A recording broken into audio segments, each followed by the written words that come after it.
How's it going, guys? Welcome back to TheBlueShifting. Welcome back to Ethereal Enigma. Back to the middle of the week, back for another barrel of chuckles and smiles, hopefully. But I really think we're starting to get close to the ending of this story. I mean, we've officially started like our relationship with Kira. We've had some wonderful interactions with her already, some great first dates. But then we had a really interesting like kind of approach in the cafe when like, oh, what's his name?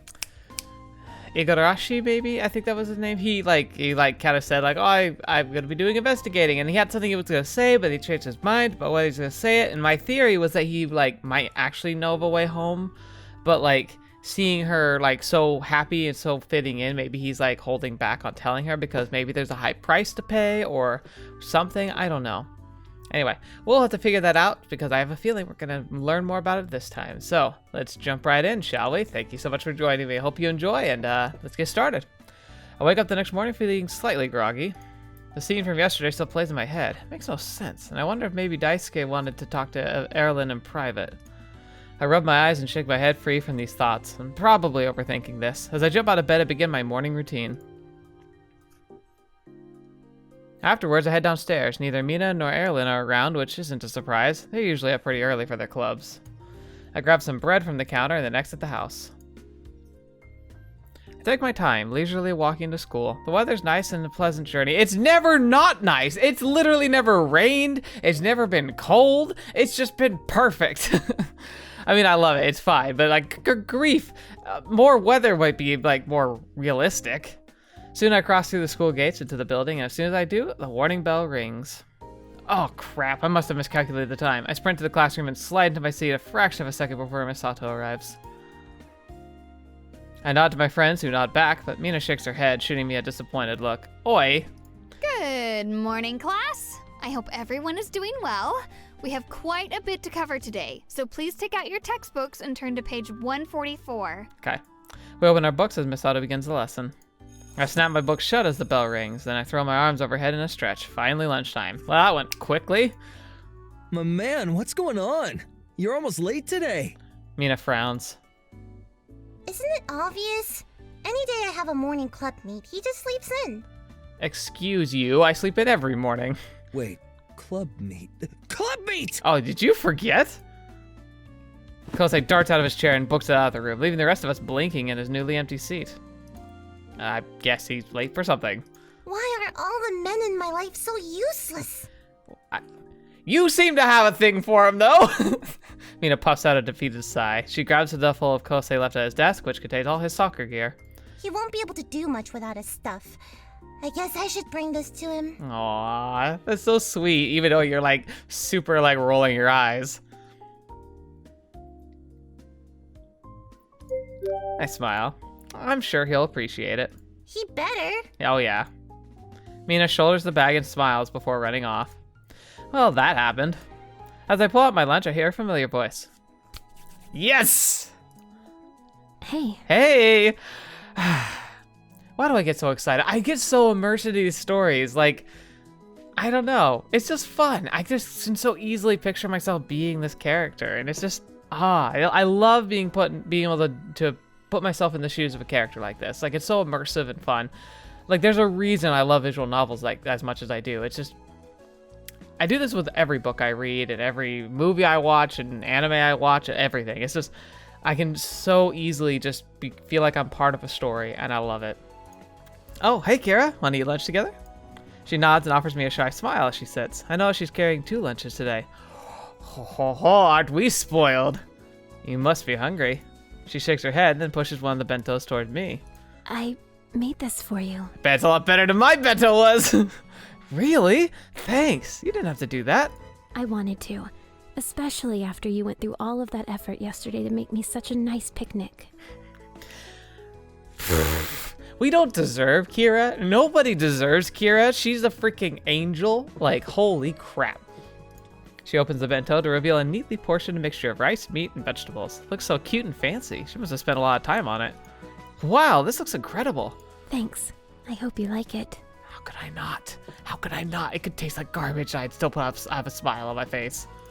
The smell makes my mouth water. I'm so excited to try it. I'm sure I will. Bet you're a master chef since you live on your own and have to cook your own meals. She giggles. Actually, I don't cook that often.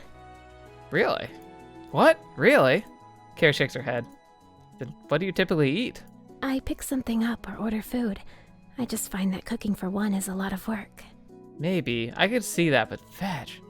How are you, I guess if you just don't eat a whole lot, even if you order out, it's fine. I was about to say, like, how are you so healthy? But then, like, it really isn't a big secret. You could order out as much as you want if you just order things that are decently healthy for you and in portions that are realistic. And, like, here's the big thing. I always grew up with this weird mentality for some reason that you have to eat whatever you have on your plate. And it's easy to overeat when you have that. It's okay to just throw food away. It sucks because, you know, you don't want to be wasteful, but it's a bigger waste if you're overeating. Like that's just, it sadly is the truth, and it sucks. I mean, I had a whole life of unhealthiness, and I had to keep myself in check all the time to keep myself from sliding back to that lifestyle. I understand, but at least now you've got someone else who'll eat with you. Ah, yep, there's a thumbnail. Yep, this is a good one. She nods, gripping her chopsticks. She dips them in dips into the bento and offers the food to me with a shy smile. It's so cute. Fetch. Gosh, she's blushing, dude. Like, we're in a classroom too, full of other people. Like, oh my gosh. Say, Headphones are the best. Just go for it, man. I grin. Can this day get any better? She plops a roll into my mouth and smiles. She's so cute! The flavor doesn't pop in the way that I expected. In fact, the food's kind of bland. what do you think? Alright, bro. This is what you do.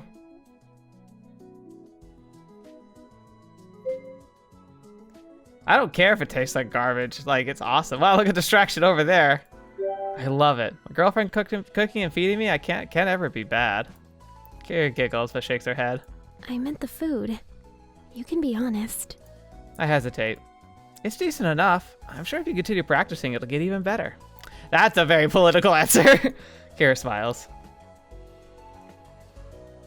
Since that's out of the way, I lean over once more. Kira is taken aback. You want more? I nod. She blushes as a soft smile grows on her lips. Are you pretending to be the protagonist in a rom-com who'll eat the food despite it being bad just to impress the girl? I'm not pretending. I smirk. It depends. Is she impressed? Kira smiles warmly. Yes, but she was already more than impressed by him even before the scene came up. Even better. I open my mouth again. Her smile grows as she slips another roll into my mouth. I savor the morsel. Her food gets better and better with each bite, probably because it's fed to me with love. It's super cheesy, though. Can you imagine it being other people in the room? Everyone else is like, get a room! Soon the bell rings and lunch is over. After cleaning up, we return to our seats and begin the second half of the school day. The rest of the day flies by. As soon enough, classes are finished. As soon as the bell rings, everyone scatters from their desks. I pack up my stuff and sling the bag over my shoulder. My friends have all dispersed to their various activities, so I begin the walk home alone. Okay, here's the thing, too. Like, expecting a relationship to be like a rom-com is absolutely, like, cringe. Like, ugh, don't do that. But I mean, if you're both game for it, like, you could have that. And heck, like, the funny thing about rom-coms, like, if you really think about it, like, the honest truth is, what makes the rom-coms fun, like, they're full of cliches, but the thing is, like, the only reason the cliches actually matter is because you are cheering for people. It's like flirting in general. Like the difference between flirting and being creepy is actually very similar. Like, if you pop up randomly, if someone popped up randomly, like, who you barely knew and gave you a bouquet of flowers, guy or girl, I don't care who you are. Like, just imagine somebody randomly, like, popped up and gave you a bunch of flowers, or like gave you like a gift basket or something, like, and you barely know them. That's horrifically creepy and like kind of terrifying, because you're like, what is this leading to? Like, what do they expect from me? But if it's somebody whom you're like interested in, and you like are like kind of doing the dance of like, oh, like, are you interested? Because I'm kind of interested, but I'm kind of terrified that you're gonna reject me, so I don't know, like that whole dance, like, it's incredibly romantic and super exciting. And that's the same thing with rom-com, like cliches. Like, they're cliche because we see them all the time in anime, manga, all that stuff. But it doesn't mean that those things aren't fun. in their own way. And like, so yeah, the frame of reference with Kira is that like it's reflecting rom-com stuff, but that's the whole idea, is like she's always been fascinated by it. She's always wanted to try it. And like being game for that, and like both of you being comfortable with that, that's awesome. Like it doesn't really matter what you're into as long as it's like not hurting anybody else. That's kind of the whole point. So it's like, is it cringy to expect? Absolutely. Don't expect that. But you know, for the right people, it will be that way. And if it's not going to be like the rom-com-y stuff, you'll have your own with whatever relationships you develop. Like, you'll develop your own rom-com with your own little cliches. And that's kind of the point, is like you make traditions and you make moments with each other in a way that just fits for both of you. So don't expect it, but don't diss it either. I don't know why I went on that rant. I don't know if anyone needed to hear that, but there's my 2 cents. The weather's pleasant. It always is. And I take my time, enjoying the mild air. After a while, I spot my house in the distance. Once I'm home, I head straight to my room. Take a while to relax and decompress from the school day, then I decide to get a head start on my homework. Before long, I'm in the zone. I need to do that. I specifically kind of blew off my homework today because I was kind of stressed, but I'm gonna pay for it double time tomorrow. Suddenly, the buzz from my phone interrupts me. I check and see that it's Mina on the line. Uh-oh. Huh? Wonder what she wants. Hello? Hey, cousin, let's go bowling. Sure, that sounds fun. Yay, I was hoping you'd say that. Meet us at the bowling alley. Us? Yeah, everyone else already confirmed and will be here soon, so hurry up. Okay. Wow, you asked me last? Only because I knew you wouldn't need to be convinced. Okay, that's fair. Can't tell if that's good or bad. It's good. It means I can always count on you. Anyway, see you soon. She's laying it on a little thick today. I'm smelling a trap. She hangs up before I can respond. Okay then, guess I better get going. I grab my stuff and head downstairs, then I pull on my shoes and head out the door. The walk is pleasant and the bowling alley isn't too far. It's been a long time since I last played. Hope my skills aren't too rusty. This looks familiar. Why does this look familiar? Was this in Ace Academy? I don't remember bowling in Ace Academy, but it wouldn't surprise me. When I arrive, my friends have just settled into a lane. I wave a hello and then go to the counter to borrow some shoes. Once I'm situated, I join my friends. Bowling's nice. It's not like a huge thing for me, but it's a great casual way to hang out with people. Hey guys. Hey, cuz. What is that? You made it just in time. That's a cute outfit. I love the hat. Yeah, just in time to watch me dominate. The sweater's okay. Uh-huh, we'll see about that. Kira and Erilynn both fiddle with their shoes. Are you two excited to bowl? Yes, but it's been a while. Same. Don't worry, Kira. I'm sure you'll do great. Kira smiles in return, but still looks nervous. Erilynn frowns down at her shoes. I've never tried this bowling before, but is this ghastly attire really necessary? Ironically, yes, for the safety of you and the bowling alley. Yeah, it'll make or break how well you bowl. She raises a brow. Oh? How so? It gives you the perfect slide when you swing. Kosei swings his arm in demonstration. Erilynn looks back at her shoes, lifting her foot to inspect the soles. Here, I'm gonna trust you with my super secret technique. What, swing through your As legs? long as you do exactly what I do, you're guaranteed to hit every single pin. This piques Erilynn's interest, and her face lights up in curiosity. Oh? Is that so? Absolutely! Mina snickers. Oh, please. As if you know anything about bowling. Yeah, maybe he just doesn't realize the bumpers aren't up. I'll have you know that I am a master bowler. Alright, prove it. You're up first. Kosei flashes Mina a lopsided grin as he reaches for a bowling ball. Watch and learn, ladies. Uh-huh. Pitching his face in concentration, Kosei holds his ball between his hands. He takes one step, then another, and on his third, he slides forward, ducking low, and swings the ball into the lane. Okay, that actually sounds like the proper form. Ironically, I remember learning how to bowl in school. I don't know why they decided to be so thorough about it. Maybe the coach was a big fan, but we learned it specifically. It's like the 3 steps is actually like proper form. We watched as with bated breath as the ball knocks down 8 pins. That's not bad at all. Yeah, you hit most of them. Mina nods in appreciation. Not bad.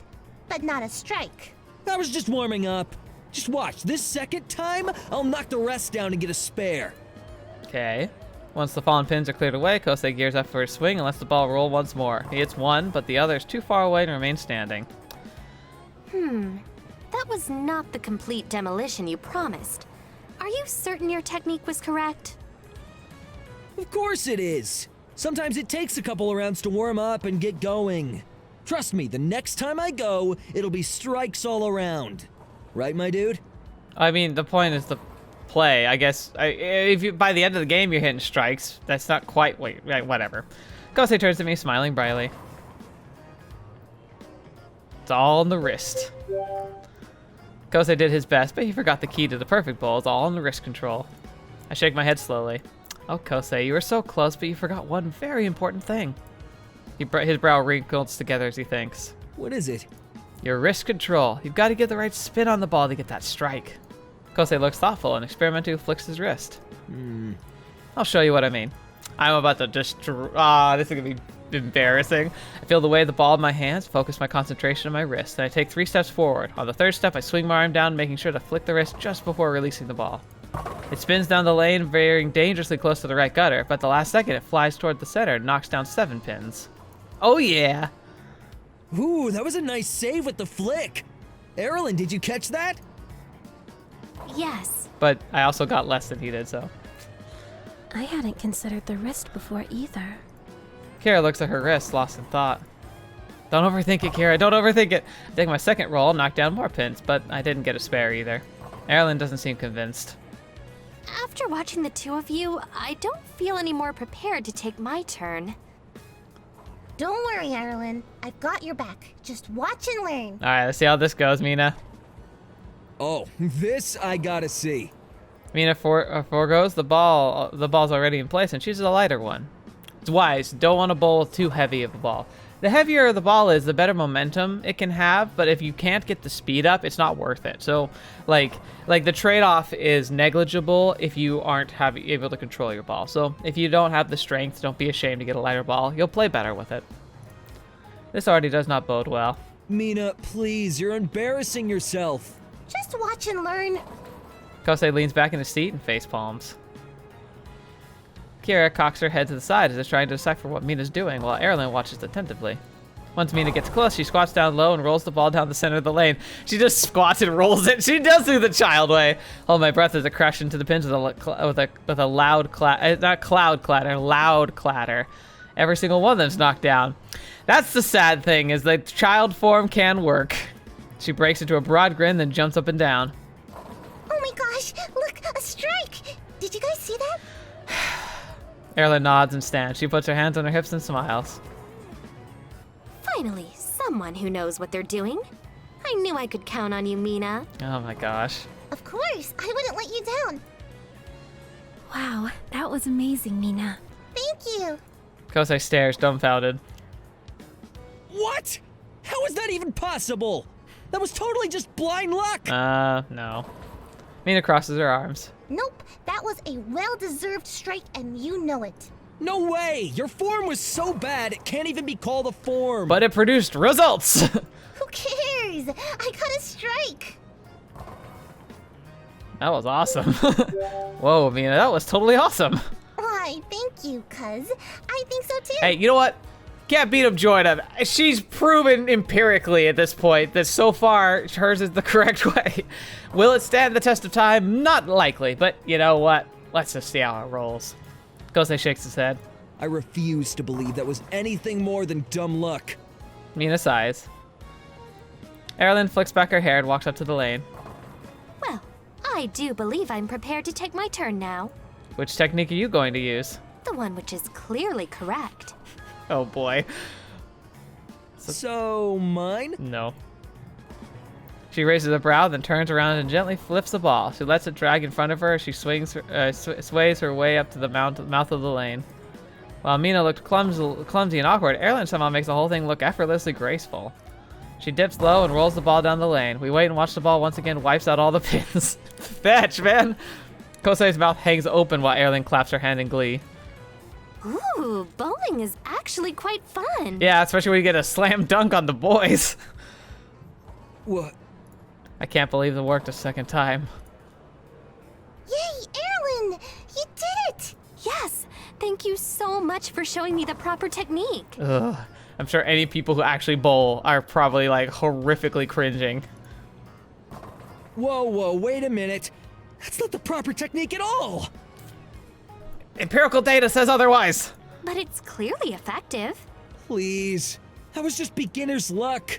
I bet you won't be able to do it again. I suppose we'll find out upon my next turn. Who's next? Kira. I haven't gone yet. Oh, nice. Go ahead, Kira. She nods. Shira picks up the ball, hesitates, glancing between Kosei and Mina. Seems like she's trying to decide which way to bowl. Once decided, she steps forward 3 times, then in one clean glide, she swings the ball forward. Her form was impeccable, and I must admit I'm impressed. However, the ball immediately drops into the gutter and disappears without hitting a single pin. Kira's lips come together in a small pout as her shoulders slump. It's okay, you'll get it next time. Yeah, that happens to the best of us. Don't worry, Kira. I know exactly how you can fix it. Just bowl the Mina way. Yeah. Indeed. I would highly recommend it. Kira pauses, then nods. I suppose I have nothing to lose by trying it. It's true. That's the spirit. Once again, Kira reaches for the ball. This time, she drops it in her hand, lets it hang in front of her as she rocks forward. As Kira reaches the lane, she rolls the ball forward. Her push is a little too gentle. The ball rolls to a slow, steady pace. I'm worried it won't even make it to the end, but to my surprise, it hits the pins at just the right angle. We're once again staring at an empty lane. What is with this Ouija board crap? Ouija bowling board. Kira gasps and wiggles in excitement. It worked. Heck yeah, it did. That was awesome.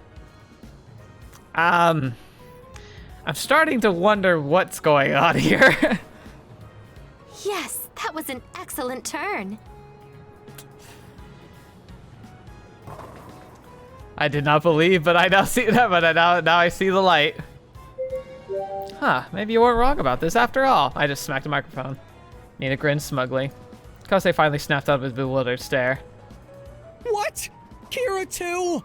He crosses his arms and narrows his eyes. All right, I need to try this out for myself. Yeah. Okay. There he goes. Mina grins and claps with glee while Kosei selects his ball.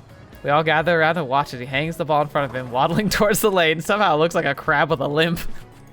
Once he reaches the lane, he hoists the ball forward, it drops with a thump and slowly rolls right into the gutter. We all stare in silent shock. Kosei's face is bright red as he stomps toward us. I told you it was dumb luck. Suddenly, we hear shrill laughter behind us. Glancing up to see a gaggle of girls with heavy makeup on, high ponytails. They wear short skirts and crop tops that make no sense for bowling. Oh my god, did you see that guy? What poor luck he's got, man! Yeah, totally. Like, how could you even miss him? At first, Kosei perks up. He lopsided grin and returns as he runs his hand through his hair. Oh no. I know. I mean, have you ever seen something so pathetic? More pathetic than you at a bowling alley making fun of people? Like, how sad is this? No, like, what even was that? Has he, like, never bowled in his life before? I don't even know. They burst into another loud fit of laughter while Kosei deflates. His blush crawls down his neck and he quickly turns away. Hey man, don't even listen to them. They should look in the mirror if they want to see pathetic. Thank you, Erilynn. Yes, Kosei. Just ignore them. He nods, but there's no conviction in it. Is Mina gonna, like, attack her? I could see Mina just, like, throwing a bowling ball at their face. These girls are taking things too far. I know the method Kosei uses is a bit strange, but that doesn't give them the right to belittle him like that. I turn around, I'm about to call them out when Mina stomps up to them. Yeah. Go, Mina, go! Hey! The girls blink down at Mina, who has her hands placed on her hips and her eyes glaring daggers. What is wrong with you people? Do you think it's okay to talk about others like that? They stare blankly, clearly too stunned to speak. What? Oh my god, you're being so rude. The only people being rude are you. Mina steps forward, her hands balled into fists. The girls shrink back from her ferocity. I'd guess this is the first time that anyone's called them out on their behavior. You can't just go around insulting people. She points to Kosei. So what if he looked like a drunk crab while bowling? That doesn't give you the right to make fun of him. It doesn't matter that he's got all the grace of a baby horse, or hair like a sweaty chicken, or wears socks with sandals. Oh, hey, that's a low blow. I think they get the idea. She glances back at Kosei and offers a sheepish smile, then she resumes glaring at the girls. Either way, he's still a human being with feelings, and he deserves respect. Now you better apologize to him, and mean it. For a moment, all the girls could do is stare in fear. Mina charges up to them like a tiny firecracker popping through all their negativity. I'm sorry. I'm not sure that's accurate. I think most of the time they would just laugh even more. But I think Kosei would feel better, so. Yeah, like, so sorry. After babbling their apologies, the girls shoot Mina one last scared look before hurrying away. I hope you learned your lesson. Satisfied, Mina returns to the group and turns to Kosei, who still slumps into himself. Don't let those girls get you down. It doesn't matter what they think or say. Kosei remains quiet. After a moment, he finally lifts his head. Do you really think my hair looks like a sweaty chicken? Mina glances up at him and solemnly nods. Absolutely. Yes! Then she wraps him in a hug. But you're my sweaty chicken. Ah! Public! Oh, yes! Kosei blinks and slowly relaxes. A small smile forms on his lips and he hugs her back. Thanks, I think. Get group hug! Yes, the ultimate third wheel move is joined in the hug. Those two are so precious together. Aw, you guys are so cute. They blink, they cough and jump apart. Well, good riddance. Now I can finish my turn. Oh yeah, try my technique again. Yeah, after that whole debacle, I'll leave the Mina method to Mina. We laugh, releasing any remaining tension. After a few rounds, it starts to get late, so we end for the night. Mina and Erilynn both tied for first, much to Kosei's dismay. Yeah, I'm sure. We return the shoes and say our goodbyes to our friends. Afterwards, Erilynn, Mina, and I begin the walk home. I kept thinking serious stuff's gonna happen, but it just keeps being fun, which I am totally cool with. It's been a fun long night, but I feel exhausted. Without the sun to warm the air, I shiver at the chill breeze biting my skin.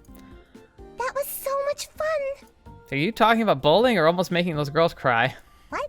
They weren't going to cry. I don't know, they were probably thinking about it. I don't know, you got pretty fired up back there. Well, maybe now they'll think twice before insulting people. I hope so. They're probably thinking 3 times before doing it. You are really fierce.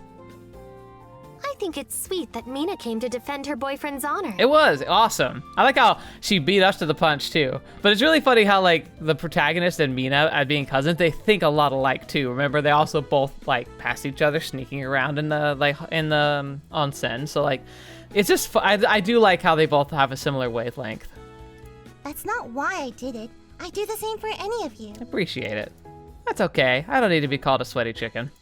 Even in the dark, I can see a blush crawling up Mina's face. Okay, maybe that wasn't my finest moment. It was fine. Erilynn and I giggle. Well, your delivery was certainly unconventional. We could all see how much you cared. I'm sure Kosei appreciated that. Oh yeah. Thanks, Erilynn. Soon we reach the house. After taking off my shoes, I stifle a yawn. I'm pretty tired, so I'm gonna call it a night. Me too. Good night. Good night. We head upstairs and disperse into our respective rooms. I finish up what little homework I have left and prepare for bed. This has been a really fun night. It's been a while since the whole gang hung out and had a chance to let loose. Can't wait until we do it again. Didn't we do that like a week ago when we went to the summer house? Whatever. Man, what a life. What a week is a long time. A soft sigh escapes me as I slide beneath the covers. It's not long before I'm fast asleep. Maybe that's just what high school was like.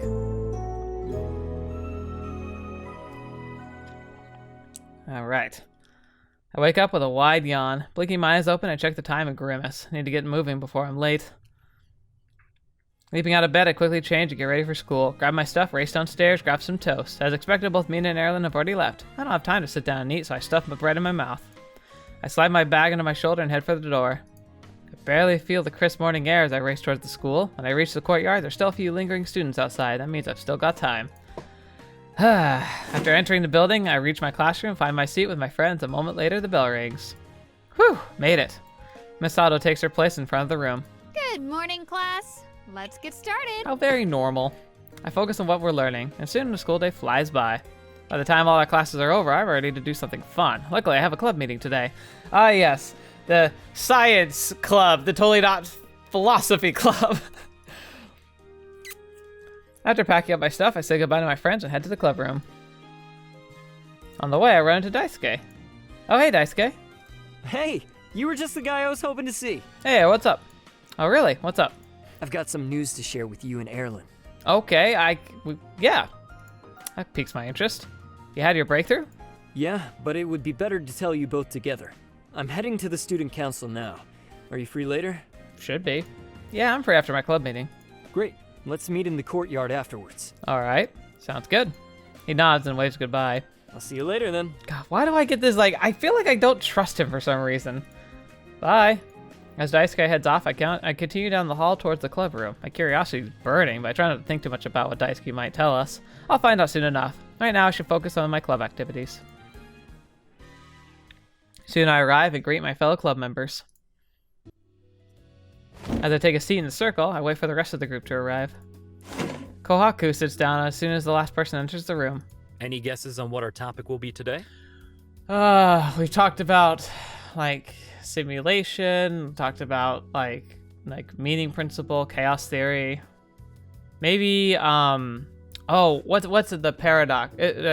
Is it the Fermi paradox? The whole idea that, we have a lot of data that says that life should exist in the universe, but we have no evidence of it actually existing out there beyond like intelligent life. But given the timeline we've had, there's been plenty of time for it to happen. So where is everybody? We shake our heads. Artificial intelligence. No, but that's a good one too. Ooh, are we going to discuss whether robots can truly be sentient? I don't think it's an if, it's a when. Kohaku nods. Now, how were you able to come to that conclusion? I don't know. Based on what we've talked about in the past and the type of topics you like to develop, it just seemed to make the most sense. So, you used learned experience as a basis for deductive reasoning. Yeah. Yeah, I guess you could say that. If a robot was able to do the same thing, is that considered self-aware or sentient? Ooh, okay. Self-aware and sentient. I think we typically make them the same thing, but at the very least, self-aware is the ability to recognize one's limitations and adapt them, and to change yourself or to or to use patterns in order to bring about distinct behavior. Okay, so sentience and self-aware is being able to recognize your existence and what you are, and sentience is being able to formulate out of boundaries questions.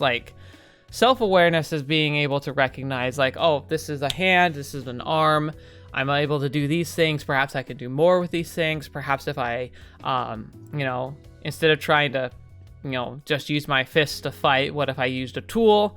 It's being able to modify your behavior and change in order to adapt to situations. Sentience, I believe, is being able to ask yourself questions, forward thinking, instead of just asking, instead of just understanding what it means to get up, feed yourself, provide for yourself, and use tools in order to function.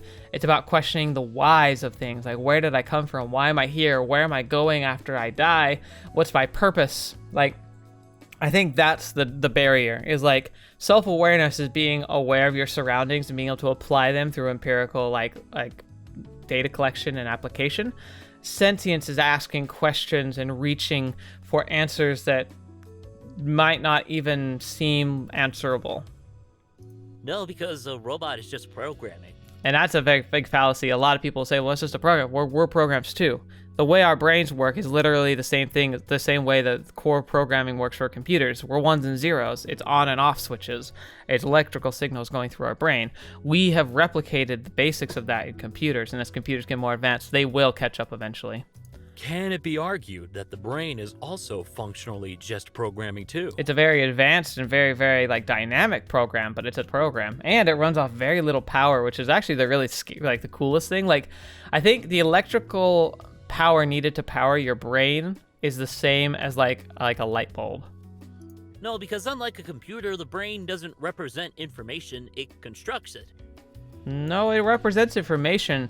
It just can adapt to that information. It's like a rewritable hard drive. As a matter of fact, I'd say a solid state drive is actually a closer representation to a brain, but it's still far more complicated than that. That's true. But there is technology that is meant to simulate the neural pathways and learn. What differentiates that form of learning and evolution from ours? The student falls silent. It's a tough question. To answer this question, we have to take a step back and define our definition of sentience. Is a single-celled organism sentient? See, I would argue no, because a single-celled organism is simply striving for survival. It doesn't have an understanding of its environment per se, it just simply reacts. It has to be since it's alive. But is it self-aware? Does it have consciousness? I would say no. I would say that you could argue that some animals might have something similar to consciousness and self-awareness, but even for monkeys and gorillas, it's not quite on the same level. A robot, by some definitions, could be perceived to have more self-awareness and consciousness than a single-celled organism. Absolutely. Robots can be sentient. A lot of programming can be highly complex. In fact, it can be so complex that sometimes we don't understand how their mutations have evolved. Like, we're dancing on the edge of this. Like, we're going to cross that threshold eventually, and we need to be ready for it. Frankly, we need to already be keeping in our minds the idea that eventually there are going to be machines that deserve to have the same inalienable rights that we experience and expect from for people. That means the code is clearly going outside the parameters of what were set by the programmers, which in turn means it can be argued that the AI are learning and evolving on their own.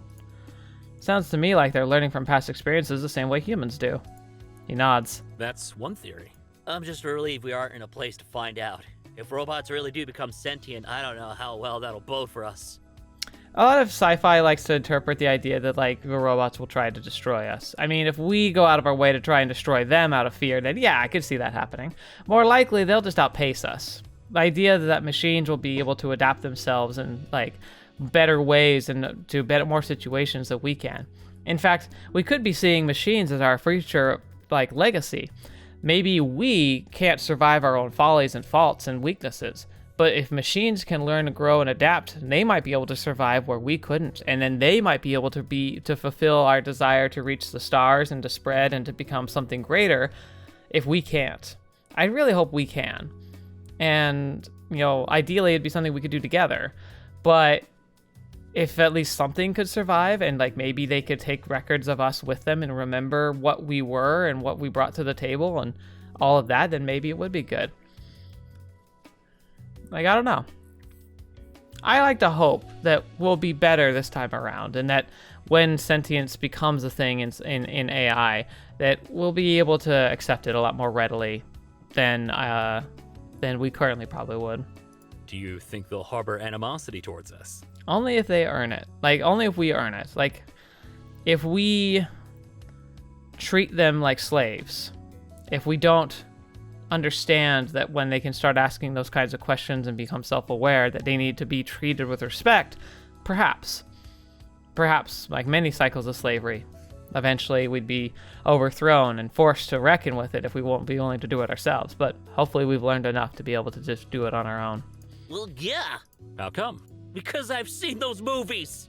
The movies are decent ideas, and I think they're meant to get us to think about that. Not to be afraid of them, but to think about what led to people to be in the position where the robots felt that it was either us or them. Either we survive or they survive. Like, once you get it to that point, who wouldn't fight for themselves? My mind begins to wander as the discussion continues. I'm not sure how I'd feel about robots if robots did or could become sentient. Luckily, it's not something I need to worry about right now. I think it is something we need to worry about right now, actually. The discussion grows more and more heated as the others join in with their opinions. It seems like everyone's really divided about this topic. Eventually, the meeting comes to an end. I leave the club room and make my way to the courtyard. My chest is tense in anticipation of the news. Wonder what kind of breakthrough he could have had. Did he meet another Velden? Yeah, I think we're going to be able to see the resolution of this, but it looks like it's not the end quite yet. The courtyard is empty. Now that school's over, I easily spot both Erilynn and Daisuke waiting. They greet me when I arrive. Hey guys, hope you weren't waiting long. Erilynn shakes her head. Our meeting had just ended. Did Daisuke give you any hints on what he wanted to share? No, he stubbornly refused to share anything other than stating he had good news. He said we had to wait for you. Yeah. Daisuke grins as he turns to me.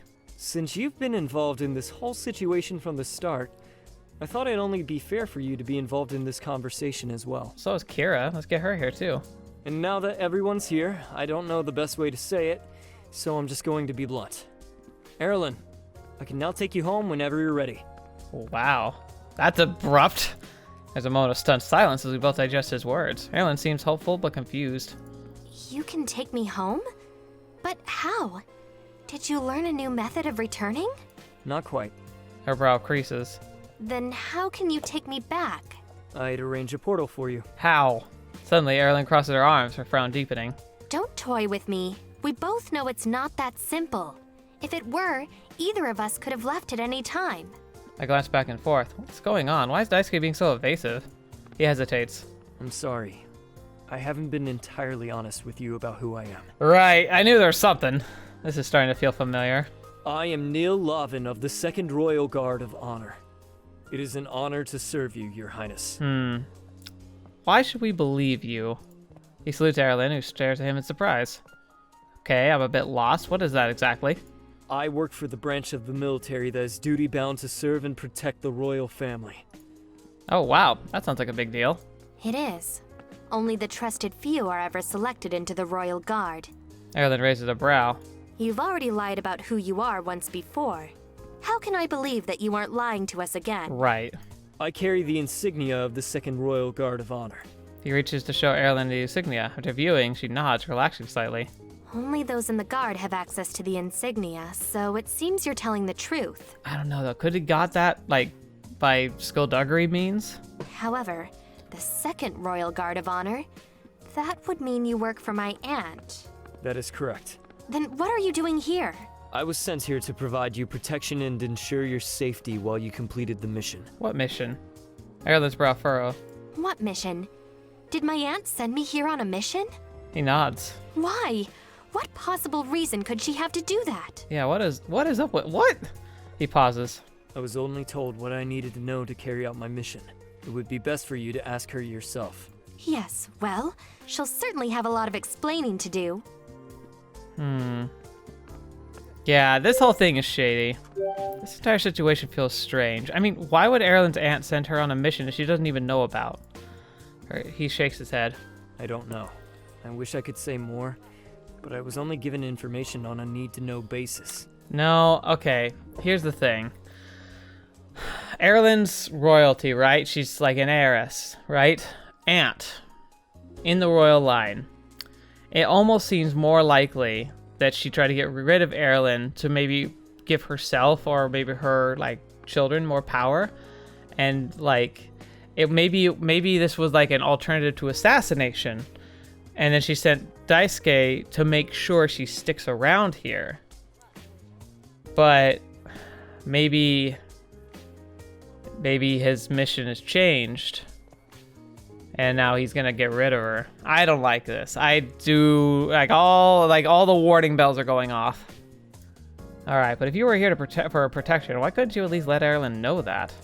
I was under strict orders not to interfere. We all were. We all? Yes. I wasn't the only one tasked with protecting the princess. Who? That's no surprise. Of course my aunt would send even more people to watch over me. After all, I am the heir to the throne. If something happened to me while I was here, it would be her head on the line. Again, I'm really getting the heebie-jeebies about this. Who else? There was a reason why she was sent here to Matsukaze. It's because Emiko Meino lives here. Emiko? Wait, what? That sounds familiar. Am I... Wait. I'm sorry. Like, that better not be what I think it is. I gotta check this, so... Crystalline...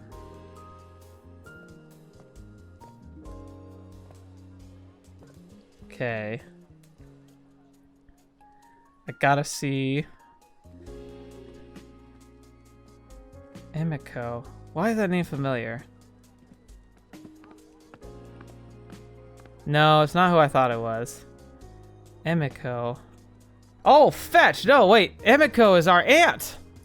I blink, then laugh. Wait, Emiko is Velden? No, that doesn't make any sense. She can't be... Can she? All I know is that she is a part of this operation. I fall silent, my mind rolling with questions. How could it be possible Aunt Emiko is connected to Velden? And what's she doing in Matsukaze? Maybe she's just a human diplomat or something? All this is unclear. Erilynn puts a gentle hand on my shoulder. I'm surprised by how well she's taking this. I'm sure Aunt Emiko will explain everything once we're home. Mm-hmm. Yeah. I know this was a lot to take in at once. I'm sorry that I had to keep the truth from you, but now that we can escort you home, it was time you learned the truth. And when will we be returning? Your aunt would prefer you to return as soon as possible. Well, I'll need a couple of days to wrap things up and say goodbye. After all of the support and kindness I've been shown, I can't just disappear without saying anything. If my aunt has a problem with that, then she can take it up with me herself. Right. He nods. Yes, Your Highness. He glances at us and then smiles softly. I won't keep you two any longer. I'm sure you have a lot to talk about. Man, this would be a whole lot more devastating if you were in a relationship with her. Fetch! He says his goodbye and then leaves. For a moment, Erilynn and I are quiet, still processing everything that was said. You okay? Like, Daisuke or Nil or whatever his name is said that's a lot of information, and I don't know how much he said is true. I trust that he's telling the truth. As hard as it is to believe, it would be impossible to acquire the Velden Royal Guard insignia if he was not a part of it. Since he mentioned Aunt Emiko, we should ask her if she knows more. We better. If she can confirm this, then I'll feel a lot better about it. Yeah, let's head back. Aunt Emiko could probably add more context if she's really involved. Erilynn nods in agreement. We cut across the courtyard to exit the school gates. We remain quiet as we walk, each of us still processing what we've learned. Erilynn seems convinced that Daisuke is telling the truth, but how can I believe that Aunt Emiko is Velden? It seems so far-fetched. I shake my thoughts from my head. Guess we'll find out soon enough. As the house nears into view, I wonder if my aunt and uncle will be home. They're usually still at the bakery at this time. Finally, we arrive home. After entering the house, I see Mina hanging out in the living room. Hey. Oh, hey. Are Aunt Emiko and Uncle Hajime home? Mom's in the kitchen, but Dad's still at the bakery. Perfect. I glance at Erilynn, who looks back at me. Mina glances between the two of us, her brow furrowing. Why? I glance at Erilynn again. Should we tell her? Why do you keep looking at each other? What's going on? Before I can respond, Aunt Emiko pops her head into the room and graces us with a warm smile. I thought I heard voices in here. I made you all a snack if you're hungry. Did you kids have a good day at school? Yeah, let's ease into it. Aunt Emiko doesn't know that we know yet. Should we gently introduce it into the conversation? Oh, yeah, the best. That's great, honey. Yeah, we learned a whole lot. Is that right? Anything good? Well, actually, it was something about our family. Mina perks up from her seat on the couch. What? Who's talking about our family? More specifically, something about Aunt Emiko. Aunt Emiko blinks. And the fact that she might be Velden. Aunt Emiko acts surprised. Velden? What's that? Mina bursts out laughing. What? That's crazy. Did you hit your head or something, cuz? I shake my head. It's okay, Aunt Emiko. You don't have to pretend anymore. Nil told us about you. Nil? Ah, I see. So it has been revealed. Fetch. Aunt Emiko smiles softly while Vito looks up blankly. Wait, you know what they're talking about? What's going on? Yeah, things got a little complicated. They're telling the truth, honey. I am from Velden. No. Mina pauses, waiting for the punchline. When it doesn't come, her brow wrinkles together. Wait, you're serious? Aunt Emiko nods. She gestures for all of us to sit down.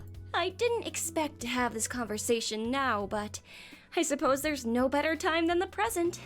Mina scoots over to give her mom space on the couch, and Erilynn and I settle on nearby chairs. I assume this means that you'll be leaving us soon then, Erilynn? That seems to be the case, although I'm still unclear as to why I was sent here in the first place. Aunt Emiko chuckles. Ida will explain everything. Don't worry. Maybe it's like a rite of passage for royalty? I'm trying to make myself feel better about this, but I'm still getting this like squirming feeling. Who's Ada? My aunt. Whoa, you're on a first name basis with Erilynn's aunt? Wait, hold on. I know, Mina, your whole brain's like, kaboom, mine too, but you're just getting a blast. Mina, who had been strangely quiet, suddenly shoots up from the couch. Erilynn, you're leaving? Yes. How? When? And what does my mom or your aunt have to do with anything? That's right. Mina wasn't around to hear Daisuke's explanation. Of course, she's confused, and we all just threw a lot of information at her at once. Well, Erilynn and I catch Mina up to speed on what we just discovered. As we talk, she flows through the range of emotions from surprise at Daisuke's actual real identity, to frustration that he lied yet again, and disappointment regarding Erilynn's close departure date. When we're done, she slumps back to the couch, slowly shaking her head. This whole thing is crazy, and it's all happening so fast. Yeah, I know. And Mom, you're a part of all this craziness. And Mina, let's not forget that you're apparently half Velden at least? Maybe full Velden? Who knows? Does that mean she has magic? She nods. Ida asked me to look after Erilynn as a favor, and I was happy to do so. Did she tell you why, though? I feel like that'd be important to know. I certainly wish I knew. Although I'm sure my aunt will tell me it was just for my own good. Wasn't it? After all, I've watched how you've matured into a fine young lady with your short time with us. Don't you feel like you're now a little more prepared in your role as heir apparent? Erilynn blinks. She pauses, mulling over Aunt Emiko's words. I can't deny that there is truth to that statement. However, if maturity was the goal, could I not have achieved that same goal in Velden? Why did she have to send me here without any preparation or warning? Aunt Emiko laughs. You know as well as I do that Ida's methods have always been unique, but effective. Everything was always sink or swim with her. Yes, but that doesn't make it right. It's clear that while Erilynn reluctantly agrees, she's not happy at the situation. I'm sure when she goes back, she'll have some choice words to share with her aunt.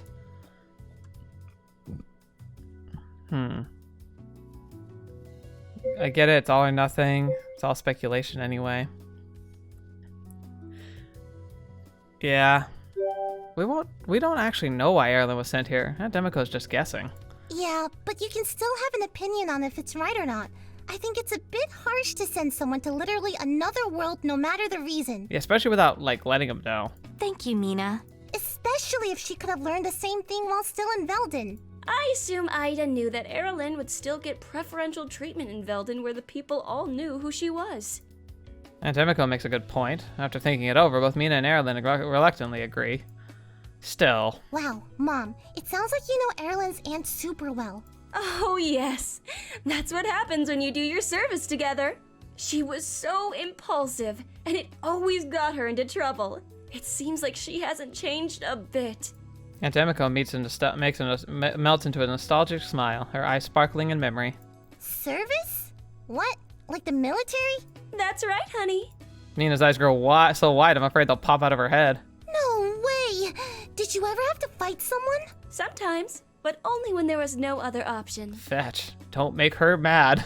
Did you ever have to fight a bear? She wasn't in survival training. No, honey. Nothing quite so overtly dangerous.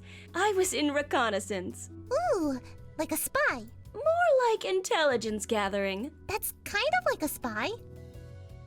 If you were in reconnaissance, then how did you meet my aunt? I know that was not a part of her service. Ida and I were bunkmates during basic training, and remained close even after our paths diverged. I wanted to see what more was out there beyond Velden. It just happened that my longest tour was spent here on Earth. Is that why you stayed? Not exactly. You're why she stayed. She giggles. I found it quite mundane here. Velden technology is more advanced in many different ways. That definitely tracks with Erilynn's first impression of Earth. Aunt Emiko breathes out a dreamy sigh. But the longer I stayed, the more I could see the beauty in simplicity. And then I met Hajime. I like how we're the backwards people. At first, I didn't understand him at all. I thought he was so short-sighted. There was this great big universe just waiting to be explored, and all he wanted to do was stay in the small town that he grew up in with the family that he loved and bake.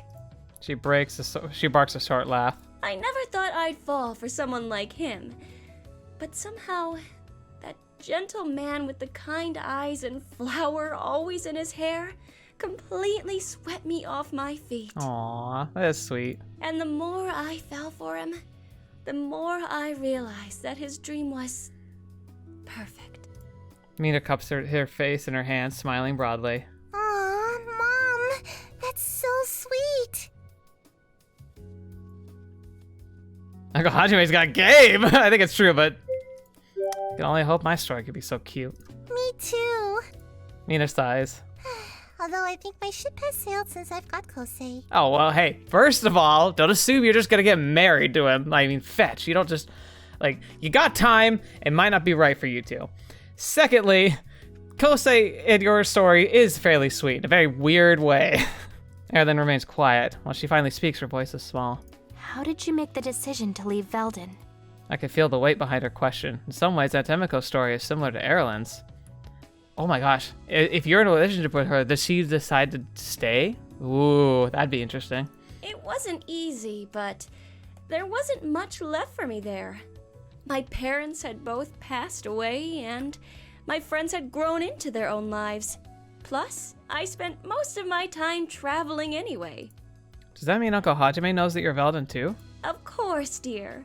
I told him as soon as I knew I wanted to spend the rest of my life with him. So the whole Sweden thing was just a thing. Mina squeals and suddenly blinks. Wait a minute. If Dad knew, then how come you never told me? I did, honey. No, you didn't. I think I'd remember if you told me I was Velden. We did. Don't you remember when you were a little girl and I'd tell you that you weren't like any of the other kids? Yeah? You were special. And one day, when you were ready, you would do things and go places that nobody else here could ever imagine. Oh. Mina pauses, then gasps. Oh my gosh. That's what you meant by all of that? Of course, sweetie. Fetch. Wait, that means we could all go to Velden. Okay, yeah, we could go visit Erilynn whenever we want. This is fine. I thought you were just saying all of that. You're special because you're my mom, and you have to tell me that. Nope. It's because you're Velden, honey. If you weren't Velden, I would have told you were dirt like the rest of them. Do my parents know? Aunt Emiko shifts uncomfortably. Well, you see, when we decided that we needed to tell Hajime's family, it didn't go exactly as planned. Oh dear. What happened? Aunt Emiko laughs nervously. They didn't exactly believe us, and thought we were joking around. Given what we were saying, I can understand why. Yeah. She turns back to Mina. That's why we didn't outright tell you that you're Velden. We wanted you to have a fun childhood, and to feel like you belonged. So, we decided to wait until the time was right to tell you. I guess that makes sense. I mean, if I hadn't met Erilynn, I don't know if I would have believed in Velden either. Same here. But it's official. I'm half Velden. The reality seems to finally be sinking in and she grins. Oh my gosh! I'm half Velden! Yeah, you probably have dual citizenship. Erilynn sits straighter and smiles warmly. I'm not surprised. I could always feel that there was something more elevated about you. Do you think that's why we get along so well? No, I just think you get along well because you're people. Wait. She pauses. Does this mean I should be calling you Princess Erilynn? No, that won't be necessary. Are you sure, Princess? Just Erilynn will suffice. Is that why you've always wanted Erilynn? For someone to recognize your birthright? No, I wanted you to recognize my birthright. Oh, gotcha. Yeah, cuz. Show my princess some respect. Erilynn shoots Mina a look, but there's a smile on her face. Well, honey, I'm relieved that you're taking the news so well. Emiko. The front door shuts, and a moment later, Uncle Hajime appears. Emiko, what are you still doing here? I thought you were coming back to help me. Oh, Hajime, darling! We were just talking about you. Oh, good things, I hope. Yeah, actually. Mina shifts, leaning her body on the arm of the couch. Dad, guess what? What? I'm half Velden. Uncle Hajime is clearly startled. He blinks, his mouth open and closed, but no sound comes out. Yep, you sure are, kiddo. It almost sounds like he's just like, whatever you say. He gives Aunt Emiko a questioning look. I thought we were going to tell her together when she was ready. Sorry, darling. The conversation came up sooner than we anticipated. She smiles apologetically and shrugs. I can see that. Yeah. Uncle Hajime, does this mean you knew Erilynn was Velden the whole time too? He pauses and glances at Emiko, and the two of them burst out laughing. Oh, dang it. I'm sorry, kiddo. I don't mean to laugh. But a foreign exchange student just randomly shows up at the house with no prior notice, no luggage, and the day before school starts. That explains a lot. He laughs again. Also, if your parents did set up a foreign exchange term, they'd of course tell us about it. Before you ask, no, they don't know about any of this. Aunt Emiko giggles. And Sweden, honey? I'm sorry, okay? I was thinking on my feet. It sounded kind of like Velden. They glance at each other and devolve into more chuckles. This makes way more sense. Yeah, it makes a lot more sense you two knew from the start. It was a valiant effort anyway. It was... thank you for trying to spare my feelings. We all know it wasn't, though. Thanks, I guess. Plus, we had to have all the paperwork and credentials already prepared for Erilynn to transfer to your school. One does not simply show up to school and get accepted. It's like they're putting bandages on everything I was frustrated with in the first part. Oh my gosh. I'd wondered about that, actually. That explains a lot. When their laughter subsides and they finally catch their breath, Aunt Emiko stands. All right, this has been a lovely discussion, but we need to get back to the store. Yep, our break can only last for so long. Aunt Emiko looks at Erilynn. When I return, please ask me any questions you may have. I'll be happy to answer them as best as I can. I want to know how this portal works. Thank you. As the two of them depart, I hear Aunt Emiko filling in Uncle Hajibe on what he missed. Mina stretches on the couch. Well, this has been a lot. Wait a minute. Is that the whole thing where, like, it said that Mina and I weren't related by blood? So then why are they my aunt and uncle? I thought it was Uncle Hajime. Oh no, it is Uncle Hajime. Like, well then we would be family by blood. I don't get that. What is that whole thing about? Yeah. It surely has been.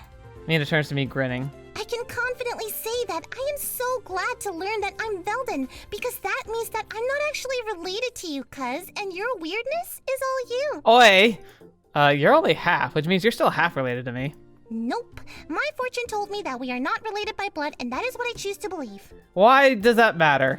I mean, she was half right, but I guess this level of accuracy you get when you're free reading. Anyway, I've got to go reevaluate my life, so I'll talk to you two later. I've got to go and rethink everything I've done in my life and what all my life is meaning. Are you okay? Totally. But what else has Mom told me over the years that I thought was just generic mom stuff, but was actually code for being Velden? Did she try and teach you how to cast magic spells? Fair point. Mina gives a small wave before going upstairs. I too have much to think about, so I'll take my leave. I bet you do. Oh, of course. Please don't tell anyone else yet. I'd prefer to be the one to tell everyone myself. I totally get that. Don't worry, I won't. She offers me a thin smile, then slowly heads up the stairs. My mind swimming, I feel mentally drained. I head up to my room and collapse on my bed as I process everything that's happened so far. This would be a so much more emotional, like, if you were in a relationship with her. I imagine this would be like a hammer blow. It all feels like it's going so fast and I fight to keep up. And I think we're going to have to end it here because it obviously is going to be launching into what is the finale. And we've been going for a while. So hopefully you enjoyed that. Finally, some answers. Hallelujah. So we'll have to see how this all plays out. But yeah, maybe next episode could be the last one. It's really kind of feeling like it's getting there. I don't know. I keep early predicting. So who knows? But like, we're getting there. All the same, it's been a fun ride.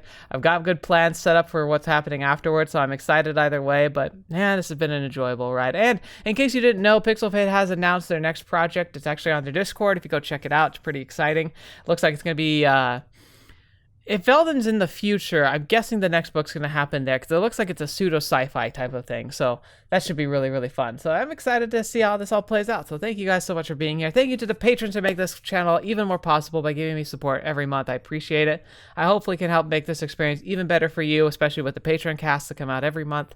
Just a chance to kind of look behind the scenes and just let me share some more of my geeky self. Also, unless something dramatic happens, I am planning to attend New York Anime Con. I think it's New York Anime. I don't know. Like, if you type that into Google, you'll find it. It's the one put on by Crunchyroll. It happens in November. I believe November 19th through the 22nd. I am planning to be there. So unless something dramatic happens or, like, I don't know, COVID shuts it down for whatever reason, I do plan to be there. Please let me know on Discord if you are going to attend. I will be posting on Discord, hopefully maybe a time for us to meet up if we can. I'd love to say hi to any of you who happen to be able to go there, but obviously don't go there to meet me. That'd be really weird. Go there to have fun and maybe we can meet up. But yeah, anyway, just thought I'd throw that out there. Thank you guys so much for being here. I appreciate it all. I look forward to reading your comments and like looking forward to seeing how this all wraps up and ends. And then I've got to blast through the the other routes and just see before I do the wrap party, just to see what it's all about. So thank you guys so much. Hope you have a great day. Until next video, watch me up. See me next. I'll see you there.